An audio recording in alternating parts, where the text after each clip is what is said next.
How does the law of attraction and the law of assumption differ from one another? Have you ever wondered what the difference is between the two? Here, in today's video, I'll explain the key distinctions between Neville Goddard's law of assumption and the law of attraction, as well as which one to consider to achieve your goals. This video will be very helpful to you in your manifestation journey, so do make sure you watch it through to the end.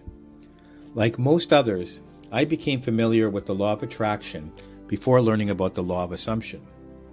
True, a lot of people who use the law of attraction are unaware of the law of assumption. Although the law of attraction is more well known and well liked, the law of assumption is also a reliable and accurate way to materialize anything. According to many experts, the law of assumption is simpler to understand and follow than the law of attraction because it only requires assumptions or imagination, whereas the law of attraction also calls for imagination, limited beliefs, affirmations, journals, vision boards, and occasionally even herbs and some stones. For this reason, the law of assumption is easier to understand and apply than the law of attraction. However, when you look at the data, we find that most individuals pick the law of attraction to employ in order to manifest their goals. Neville Goddard proposed the law of assumption, but the book and movie, The Secret, helped the concept of the law of attraction gain notoriety. If you first read about the law of attraction and then the law of assumption, you likely questioned what the difference was between the two and which one brought you the quickest results. Now, let's speak about the various strategies for manifesting your intended desire using both of these two methods. According to the law of attraction, in order to have the universe grant you your desired wish, your thoughts and emotions must be in harmony with the universe. Simply put, the universe is the creator in the law of attraction, and it will help you manifest your desire. However, in the law of assumption, there is only one creator, and the only God is your imagination or consciousness. As a result, you can use your imagination to manifest your desires by visualizing and feeling them as reality. Like attracts like is a fundamental tenet of the law of attraction. It states that if you think positively, you will attract wonderful experiences and events into your life. And if you think negatively, you will attract unpleasant experiences and events into your life. When using the law of attraction to manifest your desires, you must comprehend and adhere to the flow of energy and vibration. In the law of attraction, you work on your vibrational energy with your positive thoughts and emotions and raise it to match that of your desire. At the same time, you eliminate the negativity by getting rid of your limiting thoughts, and expired action is crucial in this process. With the law of assumption, you must first alter your assumptions. This is because your assumptions and perceptions will affect how a certain thing, experience, or event will appear to you prior to manifestation. Next, what is the concept of manifestation? The fundamental difference between these two manifestation techniques is that the law of attraction, you work to achieve the vibrational frequency of your desire. For instance, if you want to manifest money, you first work on your belief system to eliminate any negative thoughts you may have about money, before feeling great about the money that is about to come your way. The fundamental difference between these two manifestation techniques is that with the law of attraction, you are required to address your limiting thoughts because it's not possible to program your subconscious mind with the existence of limiting thoughts. So, to address this, many use journals, meditation, vision boards, or encouraging statements to get rid of their limiting thoughts.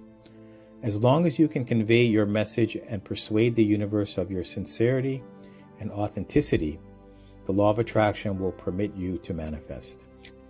With the law of assumption, you needn't worry too much about the negative thoughts since you are working in a setting where your mind isn't fully awake and you can easily implant your desired impulse into your subconscious mind.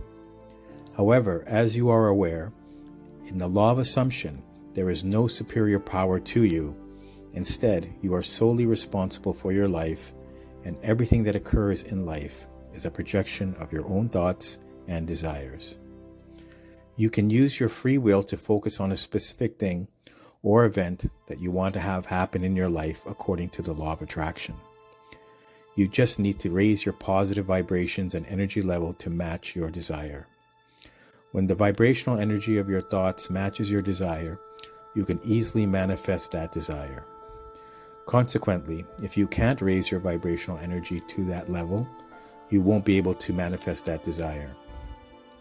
The law of assumption also states that other people cannot manifest anything in your life without your expressed consent. Others can't decide what will happen in your life. They can only play out the part that you give them. Therefore, you get to choose who will have an impact on your life and how much.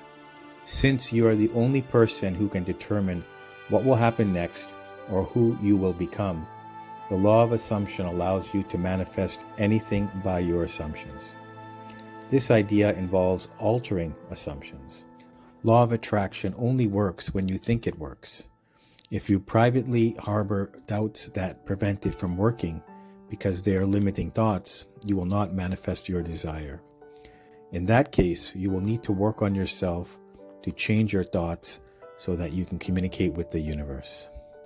On the other hand, Neville Goddard suggested that we test the law of assumption on ourselves to see if it is effective. The law of assumption's central premise is that God is your imagination.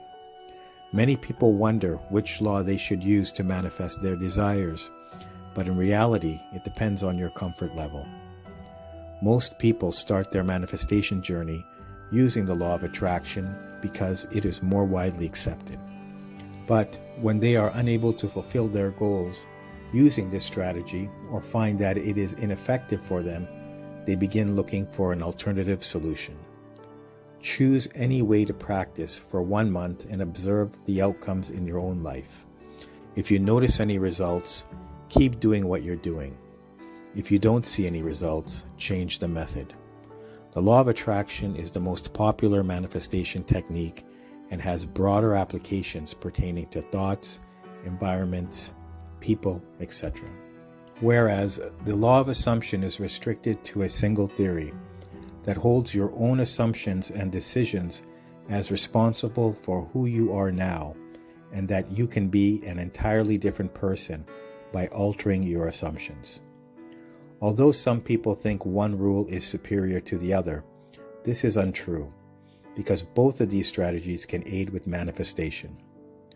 While the law of attraction may be more ideal for some people, the law of assumption could be a better choice to manifest other goals.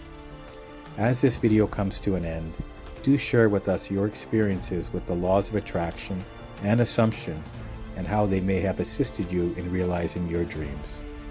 Please do like and subscribe to our channel as we bring you further mind-engaging content in the days to come. Thank you for watching.